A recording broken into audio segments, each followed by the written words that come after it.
de crypto, les infos crypto pour ceux qui n'ont pas le temps. Crash, pas crash, c'est les 24 heures de vérité, les gars. On va parler de ça ce matin. On va regarder bien évidemment la map et pas mal de petites choses. C'est parti avec un BTC qui prend 1,4%, mais surtout Ether qui se réveille enfin. 2373 $, 6,6% ce matin. Il a touché les 2400. On regardera quelques petits trucs. Après, on a BNB enfin aussi qui pousse, qui a 322 $, 10% ce matin. Missile Sol, lui qui retrace de 6,3%. Il avait tellement performé, c'est normal qu'il respire. On a Ada aussi qui prend un joli 8%. Avax lui qui perd 5%. Belle perf aussi du côté de Link, lui aussi qui reprend sa course au top 10. On est à 14,5% ce matin, ça fait plaisir. Bitcoin Cash 16,3%. ICP belle perf aussi 8%, OP qui pousse 16% ce matin. On a aussi des belles perfs du côté de Lido 18%.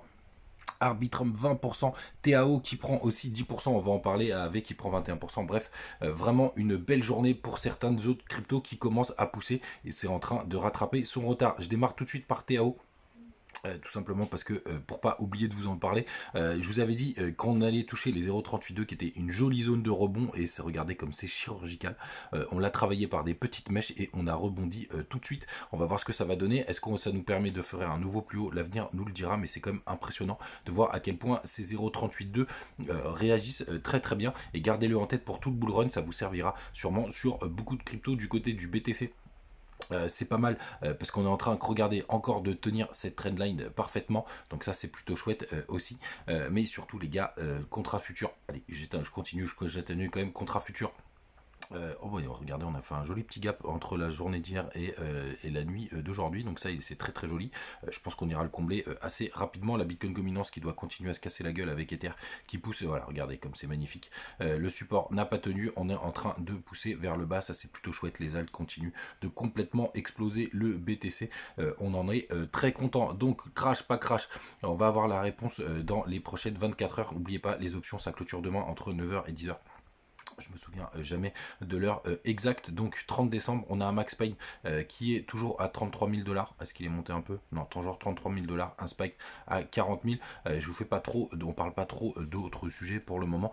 J'attends vraiment que ça expire pour voir ce que ça va donner et on verra après du côté des ETF si ce sera un sell news, mais c'est plutôt sympathique. Je voulais vous montrer aussi ETH BTC puisque je vous disais qu'il était sur une grosse zone de support. Là on a un joli rebond, on vient de breaker une trendline, un petit biseau là qui s'était formé, donc on va voir ce que ça va donner. Mais si est-ce que Ether peut reprendre sa course haussière? Regardez, on a une jolie divergence du côté du RSI. Regardez ici on a un point bas très bas sur le RSI et ici on a un nouveau point bas avec un plus haut sur le RSI et on a MACD qui commence à croiser, donc ça c'est sur une zone de support. Pour moi ça c'est quand même assez bullish. Je ne serais pas surpris que désormais ce soit à Ether de s'amuser et il est vrai que BTC a pas mal performé et ça c'est vraiment une très très bonne nouvelle.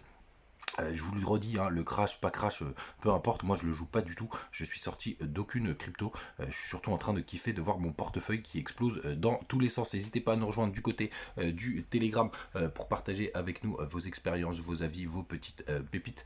D'ailleurs en parlant de pépites, hier je vous ai poussé une vidéo sur YouTube qui marche plutôt pas mal avec les crypto pépites de la communauté. N'hésitez pas à aller jeter un oeil et bienvenue au nouveau parce qu'on est de plus en plus nombreux. Du côté des liquidations, on a 184 millions sur les dernières 24 heures qui sont fait liquider, c'est-à-dire qu'ils ont perdu définitivement leur oseille.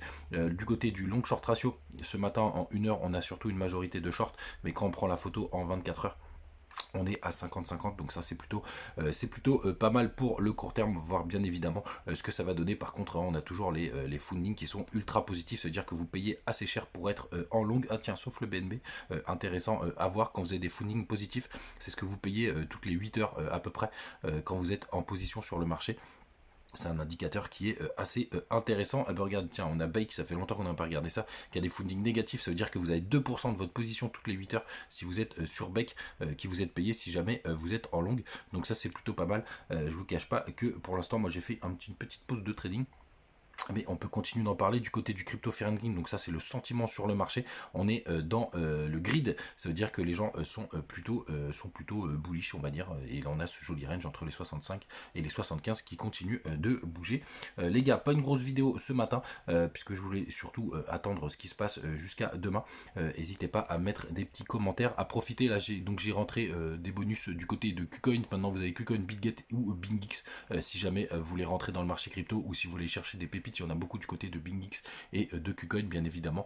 Je vous les partagerai, celles de BingX, vous les avez déjà toutes, et KuCoin, il y en a plein d'autres qui arrivent, vous savez tout, et puis il y a toujours aussi pas mal de trucs du côté de BitGet. Les gars, passez une très très bonne journée, on se retrouve comme d'habitude demain, et comme ça on pourra enfin voir ce qui se passe sur le marché crypto, mais je vous le redis, je ne joue pas, je ne le joue pas du tout, c'est beaucoup trop bullish pour sortir du marché ou pour tenter quoi que ce soit avec les ETF, et je regrette pas puisque ça pump dans tous les sens et notre portefeuille commence à faire vraiment des belles choses. À demain, ciao.